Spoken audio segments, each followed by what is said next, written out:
پاشو با پرتقالایی که تو خونه داری این کیک خوشمزه رو درست کن. یک کیک آجیلی پرتقالی لطیف مناسب برای یلدای شما. پیشنهاد میکنم ذخیرش کنی دم دستت باشه که حتما درستش کنی. تخم مرغا رو با وانیل و شیره انگور 2 دقیقه هم بزن تا کرمی و هجین بشه. روغن و آب پرتقال رو اضافه کن و چند ثانیه هم بزن.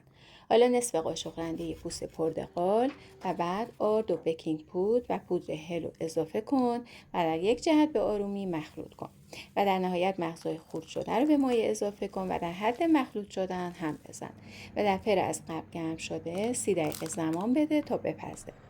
برای تهیه سس نصف قاشق کره نارگیل یا کره معمولی، 2 قاشق عسل و 3 قاشق آب پرتقال شیرین رو روی بخار آب هم بزن تا سس غلیظی به دست بیار. کیک آجیل پرتقالمون آماده است. خوش عطر، بافتش نرم و لطیفه، تو دهن آب میشه. تمام آموزش هامون همینقدر ساده و خوشمزه است. فالو کن بقیه آموزش ها رو هم ببین.